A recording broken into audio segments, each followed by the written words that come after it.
Hi everyone, how are you my dear children? Hope you all are safe and fine. Today we are going to discuss, as you people can see, refraction of light through prism. In some previous lectures we have discussed refraction of light through glass slab. Here now we will be discussing through prism. Today this prism, we are talking about this prism. Okay, this is your prism. And this is a glass prism. So this as you can see, this is a triangular glass prism. It has got 5 surfaces. What are those surfaces? Here it is one surface, here it is another surface. Okay, 2 surfaces are there. Then this is your rectangular, that side wala surface. This one and this one. This, you can say like a tent. So these 2 are lateral surfaces, or you can say refracting surfaces. Then next one will be your base. What is your base? This is your base. This is your base of the prism. Front part, then behind part, 2 triangles. Then base is a rectangular part. Then 2 rectangular. This is the lateral side. So you can imagine a tent. Okay, so now let us see what are these surfaces. These 2 refracting surfaces, that means when light will enter through a prism, it will get refracted by these surfaces. Okay, and you know, when this will be 60, this will be 60, this will be 60, we call it as a regular prism. This is a regular prism. Okay, and angle between these 2 surfaces, this is your angle between 2 surfaces, 2 refracting surfaces. This is your angle of prism. This is your angle of prism. Got it? What is angle of prism? That is the angle between 2 refracting sides, or you can say 2 lateral surfaces. Let us now consider a simpler diagram to understand the refraction of light through prism, so that it will be easy for us to draw the diagram and to understand it also. Okay. This is your prism. Okay. Now we'll consider a monochromatic light. Okay. A monochromatic light you can consider, like suppose this is your incident ray of light. This is your angle of prism A. Okay. Now light is entering from air through this glass. That means it is changing the medium. What we have studied? When it will change the medium, air is your rarer and this is your denser medium. So what will happen? When light enters from rarer to denser, light will bend towards the normal. Then how to draw the normal? Let me draw how to draw the normal. We know how to draw the normal, we have discussed. So draw a normal over here. If light is undeviated, that means if there is no change in medium, how the light will pass? The light is supposed to pass like this. Okay. Now since it is changing the medium from rarer to denser, this is a complete glass, children. If the light is changing the medium from rarer to denser, it will bend towards the normal. That means light will bend towards the normal. So how the light will go? Light will go like this. So this is your refracted light. Okay. Again, when light strikes this refracting surface, what will happen? Again it will change the medium from glass to air. So that means again we have to draw another normal. Okay, so that it will bend away from the normal. So this is your normal.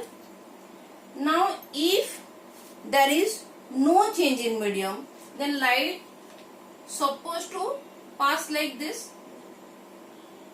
Okay, since light is changing the medium, that means light is going from glass to air, then how the light will bend? It will be away from the normal. Undeviated ray is like this, normal is this, so it will be away from the normal. That means your light will emerge like this. Is it clear how I have drawn this diagram? Now you know this is your angle of incidence. This is your angle of incidence I. Okay, angle between the incident ray and normal is your angle of incidence, and this is your refracting angle. Then suppose this is your R1, so that means this is the angle between the refracted ray and the normal. Is it clear, children? Now for this surface, this is your incident angle only. Now this is your refracted ray from this surface. Now for this surface, this is your incident angle. So let this angle is R2. That is your angle between this incident ray from this surface and the normal. Then there has to be refracted angle. Which one will be refracted angle? Tell me. It has to be angle of, that is the angle between the refracted ray and normal. So it is like this. It will be your angle of emergence. Why angle of emergence? Now you can see when light rays strikes the prism, it is getting deviated and it is emerging out of the prism. Okay, it is coming out of the prism. That's why it is called angle of emergence. Is it clear, children, why it is called angle of emergence? Okay. Now, as you can see, light is going like this and coming like this. That means light is getting deviated. Deviated from where? This is your original path of your light. This is your undeviated light. Because of two successive refraction, light rays is getting deviated. Deviated means from original path. So let me draw like this. I'll produce it backwards. Okay, this is your angle of deviation. Is it clear, children? This is your angle of deviation. This is your undeviated ray. Because of refraction, ray is coming out like this. If I produce it backwards, it will join over here, and this is the deviation. If the light is getting more deviated, then angle will be more. Okay. So let me write some of the terms. First, what is the angle A? That is your angle of prism. Angle of prism is the angle. This is your angle of prism. That is your angle between two refracting sides. Okay. And let me name it. This is your PQ. PQ is your incident ray. This is your incident ray, children. Then let me name it as R, and this is your S. QR is your refracted ray. QR is refracted ray, children. And RS is what? This is your emergent ray coming out of the prism. So this is your emergent ray. Is it clear? PQ, QR, RS and angle A. What is angle of deviation delta? Let me write over here. this is your, in your book, in some books they have written D. You can write capital D also, but I am comfortable with delta because that we are using in class 12th. So angle of deviation. What is this angle of deviation, by the way? This is nothing but angle between the incident ray produced forward. So this is the, is it visible, children? Is it visible to you? This is the angle between the incident ray, angle between the incident ray produced forward. Produced forward with what? But emergent ray produced backward.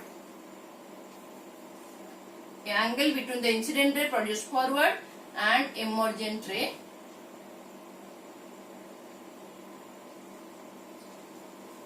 produced, hope it is visible to you, last line, produced backward.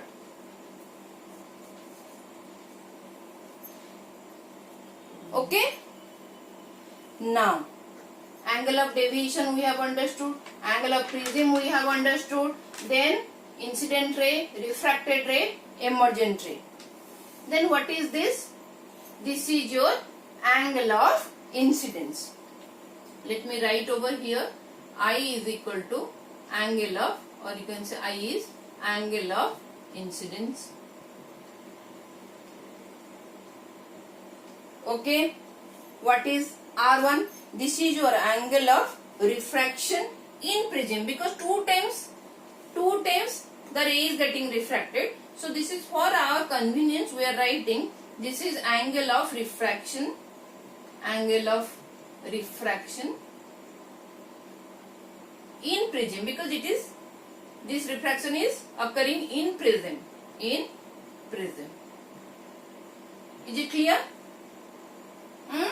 Then what is this R2? You can write angle of incidence in prism, because for this refracting surface, this is your incidence angle only. So we can write this is your angle of incidence, because two angle of incidence is here. Angle of incidence, you can write it is in prism. In prism. Hope it is visible to you. In prism. Then what is this? This is your E. E is your angle of emergence. Let me write over here. Angle of emergence. Have you people noted down all the, these are the terms we are going to deal with. Okay, take a screenshot, or it is there in the book, it is up to you, or you can make your own notes. Okay, because I have to rub this so that I can move forward with some mathematical derivation. Is it clear, children? Let me erase it now. This is your R2. R2 is the angle of incidence in prism. You can note it down also if you want.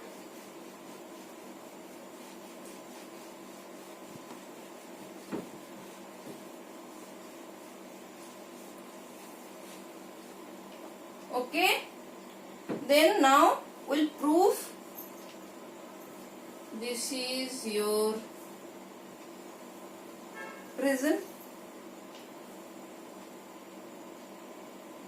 Normal, bending towards normal, then this is your now normal, bending away from the normal. Okay, then what is your deviation? Forward it, again forward it. Okay, so this is your angle of deviation. Let me write in a different color pen so that it will be easy for you. This is your I, this is your delta. Okay, children. And this is your E, and this is your A, angle of prism. Clear? And this will be R1 and this will be R2. Hope I am clear with this. Let me name this diagram so that we can write it. Let me name, this is your P, Q, refracted ray. Okay, P, Q. Let me name it as R. This is your S. This is your A. Again, okay, and this is your O. This is your A. This point, children, where it joins. Okay, let this point be A. Now observe, A, Q, O, R is a quadrilateral. A, Q, O, R is a quadrilateral. Any doubt about that? I don't think so. This is your quadrilateral. And see, these two are normals. That means this is your 90 degree. This is also your 90 degree. Angle Q and angle R, both are 90 degrees. Q and R is equal to 90 degree. Since it is a normal, this is your normal only. This is your also normal, 90 degree. So Q and R is 90. We know sum of all the angles of the quadrilateral is 360. If it is 90, if it is 90, that means 180. So that means angle A and angle O has to be 180. Angle A plus angle O is equal to 180 degree. Why? Because sum of all the angles A, Q, O and R is equal to 360. Is it clear? Angle A plus angle O is equal to 180 degree. Let it be equation 1. Okay.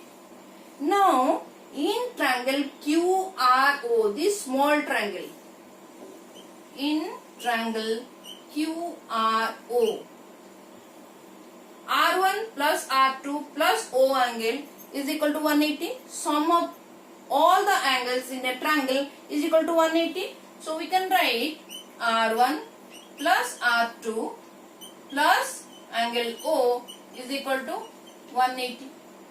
This is your equation 2. Now we will compare equation 1 and equation 2. Right side both 180, 180. So we can equalize the left hand side. So what to write? Angle A plus angle O. This is from equation 1 and 2. That is R1 plus R2 plus angle O. We will cancel this angle O and an angle O. So what we got? Angle A is equal to R1 plus R2. Clear, children? This relation we got. This A is equal to sum of this R1 and R2. Let me erase this. Note it or you take a screenshot.